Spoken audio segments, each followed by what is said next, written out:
За бүгдээрээ сайн байцгаана уу? За тэгэхээр манай подкастын дараагийн дугаар та бүгдээ хүрэхэд бэлэн боллоо. За тэгэхээр та бүгд би өнөөдөр маш сонирхолтой сэдвийн талаар дэлгэрэнгүй ярихаар бэлдсэн байгаа гэсэн үг. За энэ сэдв маань юу вэ гэхээр ялангуяа спортын шимтгийл судлаач нар, спортын юу гэдэг янз бүрийн хөгжлөс судалдаг эмч нар, нөхөн сэргээх эмч нар ч гэдэг юм уу те. Маш олон мэрэгчлүүдийн судалж байгаагаар юу гэдэг спортын гүйцэтгэлийг нэмэгдүүлдэг ч гэдэг юм уу те.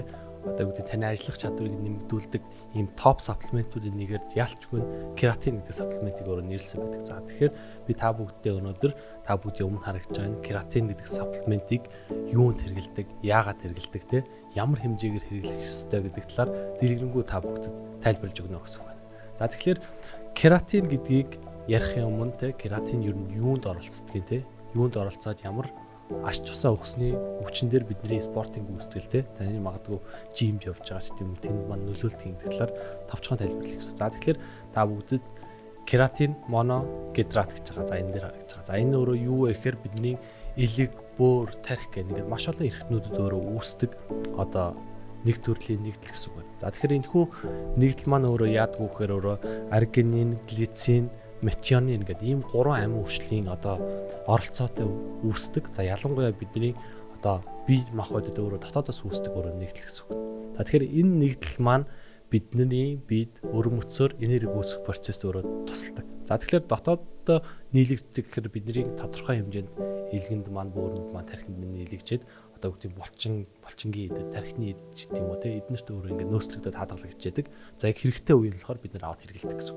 За тэгэхээр энийг бид нар юунд хэрэглээд байна гэхээр энгийнээр би та бүгд ийм жишээ авч тайлбарлая. За тэгэхээр би ингээд гараа хатгалаа гэж үү. Гараа хатгалаа гэхэд миний гарт энерги үүсгэх процесс буюу ATP гэж ярддаг, аденозин трифосфат гэдэг ийм энергийн мөнгөнд тэмдэгч ширдэг те.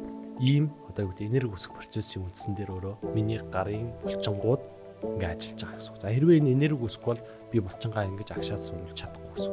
За яг энийг агшаад сунж яхад миний тархинд бас маш олон энерги үүсгэх процессууд явж байгаа. За энэ өөрөө дийлэхдээ өөрөө глюкозоос өөрөө үүсдэг буюу бидний хэлдэг энгийнээр ирвэл сахар, энгийн нүүрснээс өөрөө энэ энерги үүсгэх процессууд явдаг гэсэн. За магадгүй би энэ гараараа 50 кг хүнд юм ингээд огцон мөрөглөө гэж үү. За магадгүй миний энэ гарын булчин маань даахгүй гэж болно. За гэхдээ энийг хэрвээ даагаад би өргөлөө гэж бодох юм бол маш их хэмжээний энерги миний гарын булчингаас огцом нэг мөчд гарна гэсэн. Тэгэхээр би магадгүй 1-2 секундын хугацаанд л тэрийг өргөхөд 1-2 секундын хугацаанд маш их энергийг миний энэ булчингийн масс, магадгүй гарын булчин, цээжний булчин, мөрний булчингууд өөр үүсгэсний үндсэн дээр тэрийг би өргөж чадна гэсэн. За тэгэхээр энэ огцом тесрэлт хүч гарах процессууд гэдэг зүйл маань өөрөө энэ фосфокератин гэдэг зүйлээс өөрөө үүсч идэг гэсэн. За тэгэхээр энэ фосфокератин гэдэг маань өөрөө юу вэ гэхээр яг энэ кератины үүсэж байгаа нэг өрмөс нэгдэл гэсэн. За тэгэхээр энгийнээр ярил бид нэр кератин гэдэг энэ саплимент нэмэлт хичээл байдлаар хэрэглэхээр бидний тэр фосфокератин гэдэг зүйл үүсдэг байна. За тэгээд энерги үүсгэх процесс нь илүү хурдан болдог байна гэсэн. За тэгэхээр энгийнээр тайлбарлал та нэг зүйлийг өргөхөд 15 ийм нэгж зүйл хэрэг болдог байлаа гэхэд таны булчин магадгүй 10 нөөцлөлтөй байлаа. Тэр энерги маш хурдан гарна. Харин 5-ын хаанаас гарах вэ гэхээр энэ фосфокератин гэдэг зүйлээс өөрөө огцом энерги, огцом хүч гэдэг зүйлийг гаргадаг гэсэн. Тэгэхээр бид нар энгийнээр ярил жим дээр, фитнес дээр явж байгаа тамирчид кератин гэдэг саплиментыг маш ихээр хэрэглэдэг тийм. Тэгэхээр тэрхүү тамирчид маань кератиныг дасгалын өмнө ууж хэрэглэснээрээ магадгүй та штангтай гентилээ 10 удаа өргөдөг байсан бол үүнийг уснараа 11, 12 удаа өргөх боломжийг танд үүсгэх гэсэн. Тэгэхээр таны булчингийн энерги үүсгэх процессыг маш хурдан болгоод ийм өрмөс нэгдэл байгаа гэсэн. За тэгэхээр тийм учраас спортын гүйцэтгэл нь сайжирна, нөхөн сэргэлт нь сайжирна, цаашлаад булчин маас нь илүү хурдан томорно ч гэдэм үү тийм маш олон сайн эффектүүдийг өгдөг гэсэн. За тэгэхээр энийг ярихын өмнө яагаад энэ саплиментыг өөрөө сонгож авсан бэ гэдэг талаараа тайлбарлая. За тэгэхээр кератин гэдэг энэхүү саплимент маань өөрөө маш олон жилийн хугацаанд судлагдсан буюу судлаачдын хэлж байгаагаар магадгүй судалгааны үр дүнгуудыг харж байхад хамгийн аюулгүй, дээрэс нь хамгийн урт хугацаанд судлагдсан. Дээрэс нь хэрэглэх дооц хэмжээ магадгүй хамгийн тодорхойлогдсон юм саплимент гэдэг өөрөө илүү алдартай. За тийм ч учраас өөрөө судлаачдын нэрлэдэг топ 3 саплиментийн ялчгүй бүр 1 2 3 дугаар байрны аль нэгэнд хүн болгонд харилцаа адилгүй. Гэхдээ аль нэг байранд ордог гэсэн. За тэгэхээр энэхүү кератин гэдэг зүйлийг анх 1900-аад оноос эхлээд судалж эхэлсэн. За тэр яасан бэ гэхээр амьтан дээр хийсэн туршилтуудаар амар хэрглэж байгаа юм кератин нэмэлт нь булчин маасан дахь кератиныг өөрөө нэмэгдүүлж байна гэсэн судалгаанууд байна. За тэгээд хүн дээр хийгдсэн судалгаанууд аль үеэс илүү юм эрчимтэй судалгаанууд хийгдэж эхэлсэн бэ гэхээр 1990-ад оноос эхлээд хамгийн эрчимтэй хийгдэж эхэлсэн. За тэгээд хэд хэдэн судлаач нарын хийгдсэн судалгаагаар за кератин моногидрат буюу энийг саяны саплиментыг амар уусны дараагаар булчингийн кератины түвшин нэмэгдэжээ. За түүнийг дагаар дацгал хөдөлгөөн гүйцэтгэлийн чадварууд нэмэгдэж байна гэсэн судалгаанууд гарч ирээд тэр чигээрээ судалгаанууд маш их үргэлж хийгдсэн гэсэн. За 2026 он гэд бодох юм бол бид нэр кератины талаар судалгаа хэдэн 100 мянгаар бүгд хийгдсэн байна. Тэгэхээр би нөө харьцангуй удаан хугацаанд судлагдсан. Хүн дээр хийгдсэн судалгаанууд доорож 30-40 жил хийгдсэн тий. За маш олон клиник судалгаанууд хийгдэж туршигдсан учраас харьцангуй аюулгүй, харьцангуй урт хугацаанд судлагдсан. Дээрээс бид нэр хэрэглэхэд хамгийн тохиромжтой саплиментуудын нэг болчиход байгаа гэсэн. За тэгэхээр энэ кератинтэй холбоотой мэдээллүүдийг тайлбарлахын тулд би та бүгдэд нэг сонирхолтой ревю судалгааны үр дүн танилцуулъя. За энэ судалгаа маань юу байна вэ гэхээр олон улсын спортын шимтгийллийн нийгэмлэг гэж байгаа. За энэний гаргадаг сэтгүүл дээр хэвлэгдсэн ийм ревю судалгааны үр дүн. За энэ өөр юу вэ гэсэн чинь кератинын саплименттэй холбоотой common question гэж нийтлэг асуултууд. Дээрээс нь misconception буюу ийм буруу ойлголтуудын талаар ийм ревю хийсэн юм судалгаа гэсэн. За тэгэхээр энэ дээр нэг би багцлаад топ хэдэн асуултуудын та бүгдээ өнөөдөр тайлбарлах гэсэн. За тэгэхээр хамгийн нэгдүгээр асуулт маань юу байна вэ гэсэн. Кератин өөрөө усыг татдаг уу? Усны хуримтлалыг үүсгэдэг үү гэсэн. За хүмүүс нэг кератин уухаар усны хуримтлалыг үүсгээд магадгүй хавган гэж их ойлгодог. За тэгэхээр энэхүү зүйлийг тайлбарлах нь кератин бол бүтцийнхээ хувьд осмос идэвхтэй юм бодис үүдэг. За тэгэхээр осмос идэвхтэй хэрэг энгийнээр ярил онлын хувьд усыг өөртөө татдаг.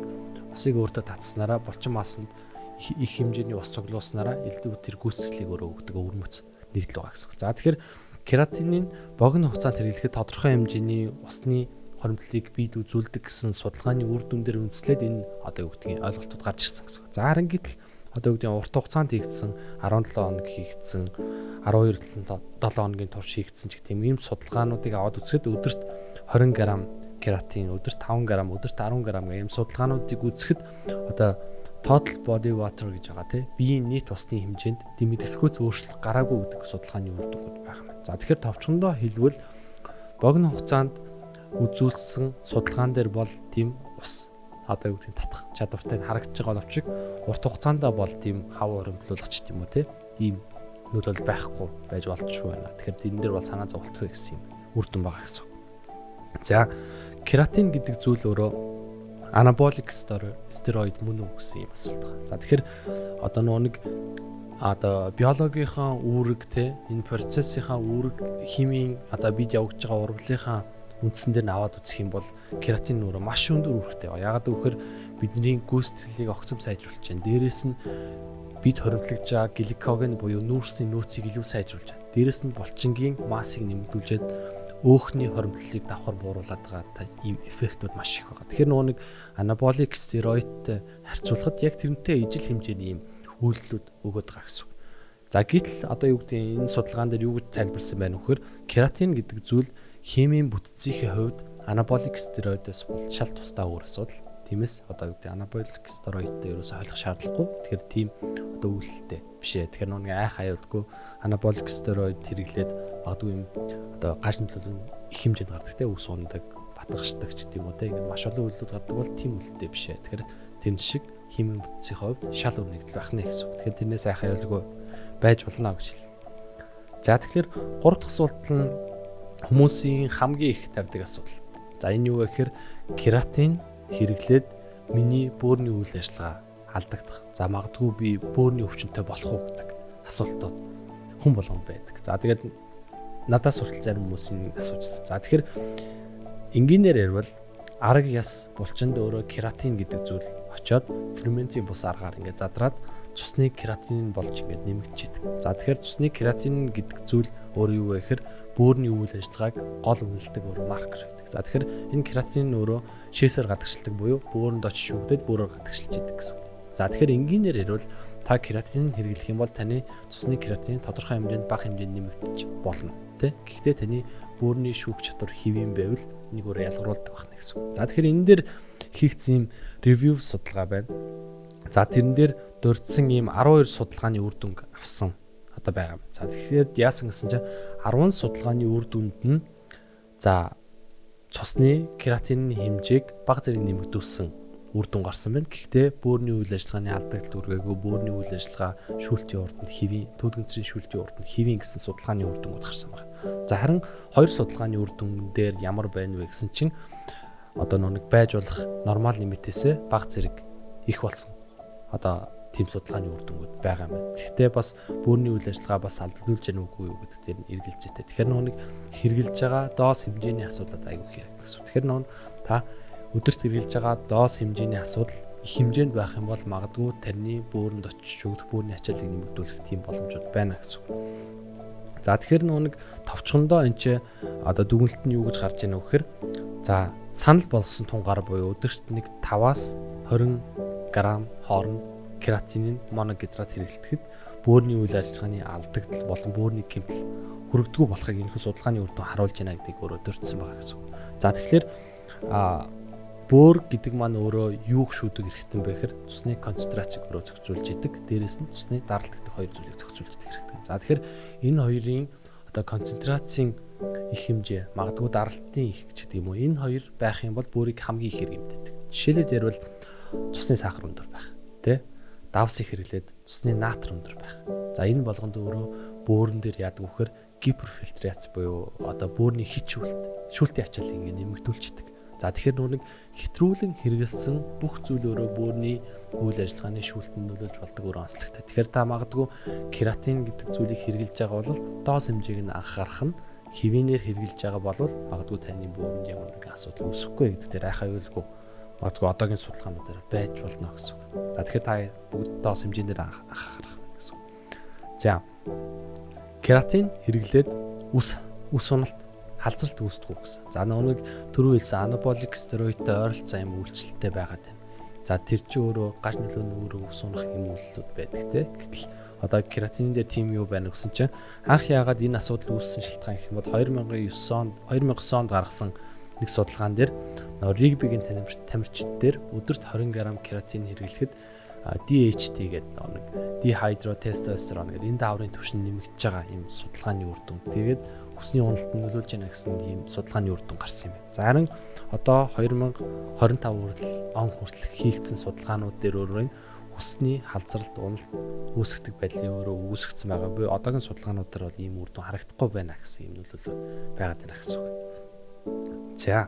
За дараагийн асуулт нь юу байна вэ гэсэн чинь кератиныг одоо тамирчид ч гэдэг юм уу те хэрэглэхдээ иймэрхүү байдлаар хэрэглэдэг байсан юм байна. За loading phase буюу одоо нөхөх үе шат гэсэн үг. За тэгэхээр нэг 7 хоногийн хугацаанд 10 хоногийн хугацаанд их тунгаар хэрэглээд магадгүй 20 г 25 г хэрэглээд тэрнээс цаашаа maintenance dose буюу одоо энэ тогтворжуулах тун гэх юм уу те ийм одоо 5 г-аар хэрэглээд явдаг ийм одоо хэрэглээний аргуудтай байсан юм байна. За энэ арга зөв үү гэдэг дээр одоо заавал ийм loading phase шаардлагатай юу гэсэн юм асуулт байгаа гэсэн. За тэгэхээр энэ дээр одоо юу гэж хариулсан бэ гэхээр за магадгүй та одоо богино хугацаанд магадгүй тэмцээнд орох ч гэдэм үү ачаалттай бэлтгэл хийх шаардлагатай бол өмнө кератин та хэрэглэж байгааг бол ийм loading phase байх боломжтой.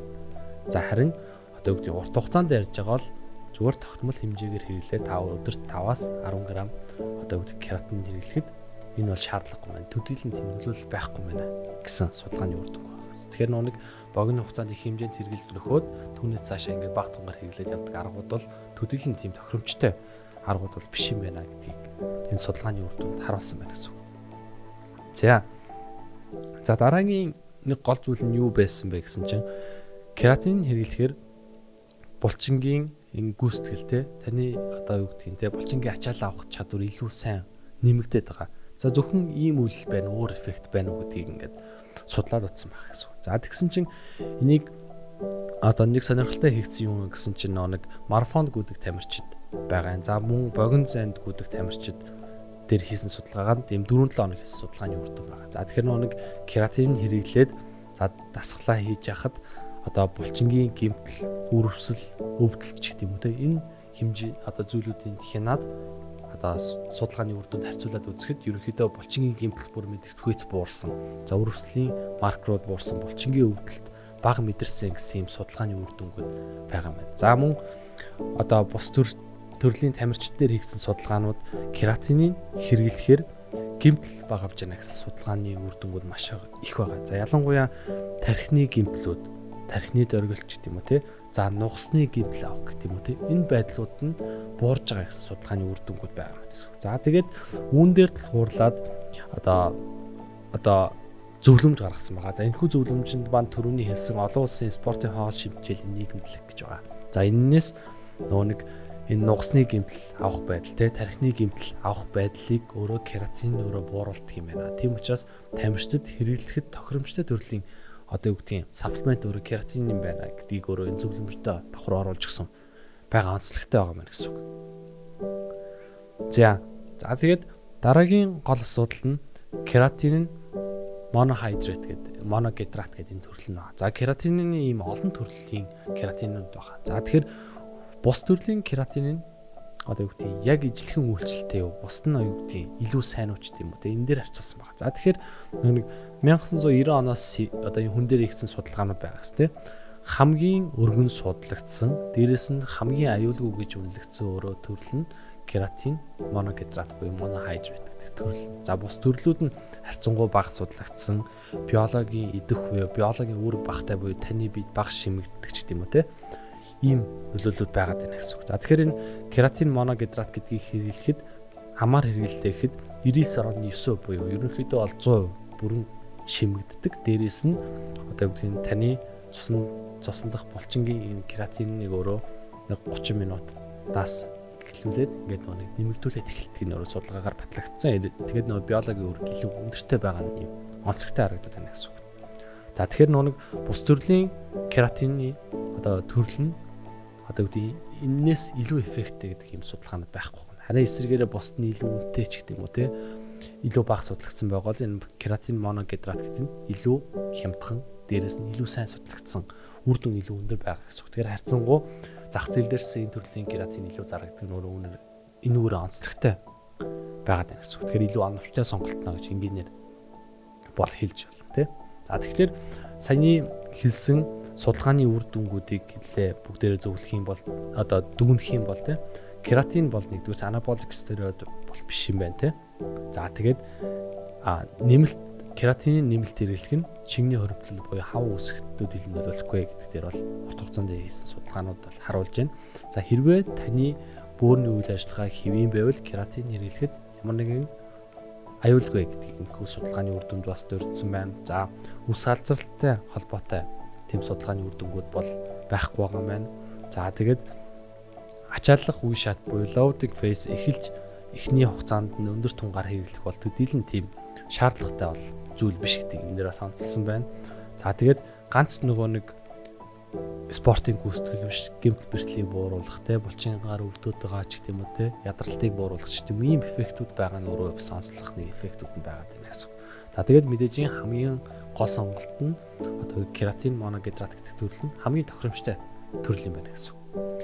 За тэгэхээр саяны судалгааны үр дүн дээр дурддагдсан одоо юу гэдэг те зөвхөн булчингийн юм эффектийг авчираад ийн үг бол бас үгүй байгаа. За тэгэхээр анх бол кератин гэдэг саплимент энэ өөрөө нэмэлт хичээл манд зөвхөн булчингийн үйл ажиллагааг дэмжихтэй одоо магадгүй тамирчдад тэ жимээр хичээлж байгаа хүмүүст ийм ус зориулж гарсан бол одоогийн шинжилгээ ухаан илүү өөрөөр судлах болсон. За тэр нь өөрөө юугаараа онцлогтой байна вэ гэхээр зөвхөн ийм эффект байхгүй байна. Түрүүн би хэлсэн гараа атгахад миний гарт энерги өсөж байгаа. Яг танд одоо энэхүү зүйлийг ярьж байхад миний тарих бодож байгаа маш их энерги үүсгэж байгаа. Тэгэхээр тархинд үүсэж байгаа энэ энерги төртлөөрөө кератин гэдэг зүйл өөрөө нөлөөлөх нь гэсэн. Тэгэхээр би магадгүй одоо танд бодоод юм ярьж байгаа бол би кератин хэрэглүүл илүү сайн, хурдан, илүү өндөр түвшинд миний тарих хэрэгцүүл бодоод танд ямар нэгэн гүйцэтгэлийг үзүүлэхэд ийм нөлөөлөл байгаа гэдгийг өөр анзаарсан байх гэсэн. За тэгэхээр энэ дээр кератин гэдэг одоо саплементийг өөрөө тархины үйл ажиллагаа, эрүүл мэндэд хэрхэн нөлөөлж ийнө гэсэн судалгаанууд одоо маш их хийгдэж байгаа. Түүн дээр би нэг ревью судалгааны үр дүн одоо онцлж та бүгдэндээ ярихаар бэлтгэсэн. За энэ өөрөө юу вэ гэхээр 22 онд хийгдсэн Nutrients гэх сэтгүүл дээр одоо хэвлэгдсэн юм сэтгүүл одоо юу гэдгийг судалгааны үр дүн байх гэсэн. За тэгэхээр энэ дээр тархи гэдэг зүйл маань өөрөө энерги үүсгэж байгаа. Тэгэхээр би кератин хэрэглэх юм бол миний тархи илүү хурдан бодох юм шүү. Магадгүй илүү сайн амарх юм шүү. Илүү сайн гүйцэтгэлтэй байх юм шүү гэдэг үндсэл дээр. За тэгэхээр тархи өөрөө биеийн жингийн ердөө 2% эзэлдэг. За гисэн мөртлөө энерги зарцуулалтын 20% эзэлдэг хэрэгтэй гэсэн. Тэгэхээр би сая гараа ингэж атгах байгаагаас илүү миний тархинд илүү их энерги үүсгэх процесс явагдаж байгаа гэж энгийнээр ойлгож байна. Тэгэхээр би энэ процессыг маань дэмжих юм шүү гэсэн. За тэгэхээр түрүүн бүгдээрээ хэлсэн те ATF буюу энерги үүсгэх процессд өөрөө оролцдог. За тэгэд ялангуяа тархинд явагдаж байгаа процессын жишээлбэл гэж байгаа. За нойргүйдэл. За сэтгцийн төрөл бүрийн эмгэгүүд одоо юу гэдэг сэтгэл готролч гэдэг юм уу те. За мэдрэлийн өвчтнүүд, Паркинсоны өвчтнүүд, одоо юу гэдэг те Альцгеймерийн өвчтнүүд ч гэдэг юм уу те. Март цаанах ч гэдэг юм уу ийм эмгэгүүд, за мөн стресс хөдөлж байгаа. За тэгэхээр эдгээр энэ үед өөрөө илүү их бас биологийн үүрэг илүү өндөртэй байна гэсэн үг. За ялангуяа одоо юу гэдэг тархи маань бодно, стресснэ. За магадгүй нүуний хичээл сурна, тий ажил хийнэ гэдэг үзүүл хүртэл тархинд өөрөө маш их энерги үүсгэж идэг, стрессийг үүсгэж идэг. Тэгэхээр бодис солилцооны эрэлтэн нэмэгдэх юм бол энэ кератин гэдэг зүйлийн эрэлт оролцоо илүү өндөртэй байгаа гэдэг. Тэгэхээр эднэрт илүүтэй нөлөөлөд байна гэсэн судалгаанууд байна гэсэн. За тэгэхээр энийг ярихын өмнө хэрвээ би кератин хэрэглэх юм бол миний тархинд байгаа кератинын нөөц нэмэх тийм үү гэдгийг судалсан байгаа гэсэн. За тэгэхээр энэ судалгааны үр дүнд нийт 12 судалгааны үр дүнг аваад үзсэн. За энэхүү судалгаанд 12 судалгааны үр дүнг аваад үзэхэд өдөрт 5-10 г кератин хэрэглэхэд одоо тархины кератинын агуулмж 0.7%-аас 14.6% болж одоо нэмэгдсэн судалгааны үр дүн байна. Тэгэхээр та хэрэглэх юм бол тархинд маань кератинын нөөц нь нэмэгдэх нэ гэсэн энгийнээр ярилтэй. За тэгэхээр кератин гэдэг өөрөө энэхүү нэгдлийн маань одоо байгалийн уртл бодис гэж байгаа. За энэхүү бодис нь GAA буюу гликоциамин гэдэг ийм нэгдэл байгаа гэсэн. За энэ өөрөө нэгдэл нь өөрөө яадаг вэ гэхээр одоо мэдрэлийн эмгэгийг эмчлэхэд одоо 70 жилийн турш 70 гаруй жилийн турш ашиглагдж байгаа юм өөр нэгдэл юм байна. Тэгэхээр өөрөө энэ өөрөө кератинын уртл нэгдэл юм байна. За энийг анх 1952 онд нээгээд одоо мэдрэлийн эмгэгийг эмчлэхэд ашиглаж болно гэсэн одоо судалгааны үр дүнгууд гарсан байна. Тэгэхээр энгийнээр ярил те кератин гэдэг зүйл тархинд хүртэл хамгийн гол юугаар нөлөөлж болох нэ гэсэн. За тэгэхээр кератин өөрөө зарим тохиолдолд зарим хүмүүст дутагдсан одоо тархинд дутагдсан байвал тухайн хүмүүст ямар шинж тэмдгээр илэрдэггүй гэхээр кератин дутагдлын хам шинж гэдэг зүйл байдаг юм байна. За тэр өөрөө яаж ийм суралцах чадвар буурдаг юм байна. За таталт үүсдэг тийм сэтгцийн болон одоо биеийн хөгжлийн эмгэгүүд ингээд үүсч эхэлдэг гинэ. За үүнтэй холбоотойгоор хэрвээ кератинын нэмэлт хичээл хэрэглэх юм бол энэхүү зүйлүүд нь энгийнээрээ сайжирдаг ийм судалгааны үр дүнүүд байдаг юм байна. Тэгэхээр өөрөө тархины үйл ажиллагаанд өөрөө айгүй чухал байна гэсэн. За тэгээд хит хитэн одоо юу гэдэг кератиныг судалдаг мэрэгчлэтнүүд одоо юу гэдэг те экспертүүдийн одоо ийм ярилцлагыг сонсоод байхад тэрэн дээр юуг онцлдог вөхөр кератин гэдэг зүйлийг анх булчингийн үйл ажиллагаа зөвхөн булчин массыг сайжруулах, дасгалын гүйцэтгэлийг сайжруулах гэдэг ашигладаг байсан бол одоо бол шал өөр төвшөнд очсон. Яагаад гэвэл тархинд өөрөө илүү чухал юм байна. Булчин гэдэг зүйлээс илүү бидний тархи гэдэг зүйл хамгийн гол тий. Тархины үйл ажиллагаанд магадгүй бидний мартаж санах, зөнөрөл, за хөгшрөлч гэдэг юм. Энэ зүйл хамгийн чухал юм байна. Тархинд өөрөө хурдан энерги үүсэл, хурдан ажиллаж чадчих явах юм бол бидний ой санаа сайн байх нь тий. Гүйцэтгэл сайн байх нь. За тэгээ магадгүй нөгөө нэг нойрны чанар хүртэл сайжраад байна гэсэн судалгаанууд байх гэсэн. Тэгэхээр өөрөө үүнийгээ дагаа тань мэдгүй бүх зүйлүүд нь сайжраад байна гэсэн.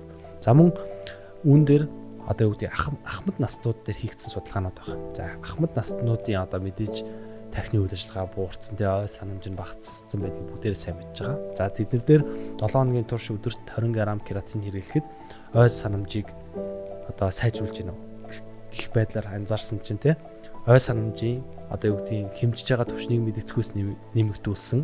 За нэг хэр холын гэх юм уу те хэр залуу үеийнхаа зүйлүүдийг санаж яах гэж харах юм бол энэ ой санамжийн зайн илүү урт болсон гэдгийг яг онцлсан байна. Тэгэхээр нэг энгийнээр хэлбэл та кератин хэрэглүүл тархины үйл ажиллагаанд ийм сайн нөлөөлж байгаа гэсэн.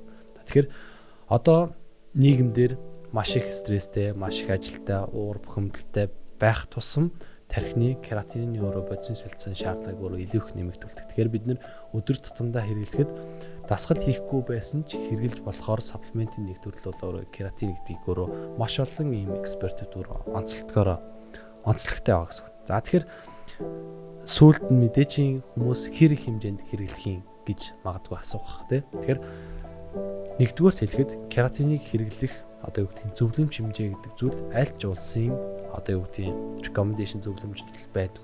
За тиймээс энэ судалгааны үр дүнгуудээр харах юм бол кератин гэдэг зүйлийг таны булчин тарих ашиглаад байгаа. Тийм учраас магадгүй та булчин бас хэр өндөртэй, булчингаа хэрэг ажилуулдаг, магадгүй тархины үйл ажиллагааг хэрэг оюуны ажил хийдэг гэж тийм үү. Энэ төвшингээс халаад хэрэглэх хэмжээнд тодорхойлогдно. За тэгэхээр дунджаар 5 г кератиныг өдөрт хэрэглэхэд хамгийн аюулгүй түвшин гэдгийг ер нь бол маш олон судалгаануудаар онцлсан байгаа гэсэн үг. За тэгэхээр одоо жишээлбэл одоо энэ таны өмнө харагдж байгааг хэрэглэж байгаа кератины бэлтгэл одоо нэг скуп гэж ярьдаг тийм нэг халбанда дунджаар дийлэнх нь 5 г кератин агуулсан байдаг. За энэ өөрөө бидний өдөрт хэрэглэх хамгийн тохиромжтой тун хэмжээнүүд байдаг байна. Энийг одоо жишээ нь би өөрийнхөө хувьдаа хэрэглэдэг одоо кератиныг одоо энд авчирч онцлсан байгаа. Гэхдээ ямар нэгэн байдлаар реклам юу бол биш. За тэгэхээр магадгүй та булчин мас ихтэй магадгүй 100-аас дээш килограмм жинтэй ч гэдэм үү те илүү их булчин мастай тамирчин дасгал илүү их хийдэг байх юм бол та өдөрт 10 г хүртэлх кератин. За энэхүү судалгаанууд хийж байгаа байдлыг харах юм бол хамгийн дээд нь ерөнхийдөө 20 г хүртэлх кератиныг маш их судалгаанд ашигласан байна. Хамгийн дээд хэрэглэх хэмжээ бол өдөрт 20 г хүртэлхийг магадгүй бид нэр хэрэглэхэд хамгийн аюулгүй том байж болохыг одоо энэ судалгаануудын үр дүнгээс бол харж болж байна. Гэхдээ энэ бол миний хувийн бодол. За тэгээд мэдээж судалгаан дээр онцлж байгаа том бол 5-аас 10 г кератиныг өдөрт хэрэглэхэд хамгийн аюулгүй буюу safe одоо байх нэ гэж ингээр хэлж болно. За тэгэхээр эцэс сүлд нь одоо дүгнэлтэхэд кератин гэдэг зүйл ганц таны булчингийн үйл ажиллагааг нэмэгдүүлээд байгаа тий. Одоо үгдхийн дасгалын гүйцэтгэлийг нэмэгдүүлээд байгаа зүйл биш. Таны тархины үйл ажиллагаа, мэдрэлийн системийн үйл ажиллагаанд маш чухлаар оролцдог.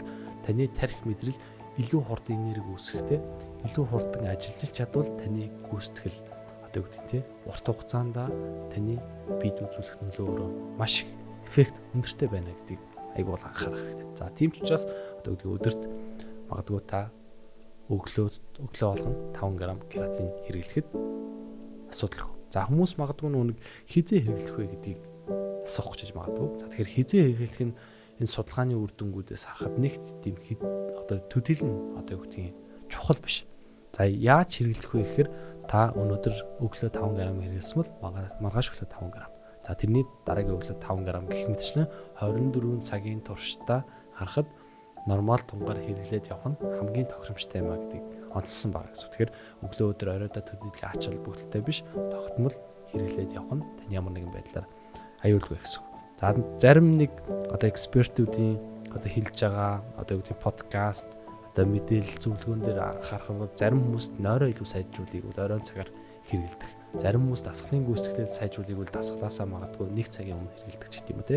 Ийм одоо хэрэглэх одоо төрлүүд байна. Гэхдээ нийтээр наваад үзвэл хэдийлийн ихээс илүү өдөр тутамдаа тогтмол 24 цагийн давтамжтайгаар хэрэглэх нь хамгийн зөв тун хэмжээ цаг байдаг байна гэсэн үг.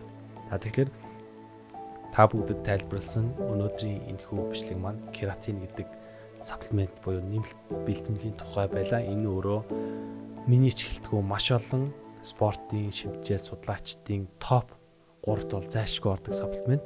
Тэгээд маш урт хугацаанд судлагдсан хамгийн аюулгүй том хэмжээний тогтворсон саплимент өөрөө энэ байдаг учраас та бүгдэд энэхүү зүйлийг онцолж ярьлаа. Та бүгдэд маш их баярлалаа. Манай подкасттай хамт байгаарай гэж хүсье.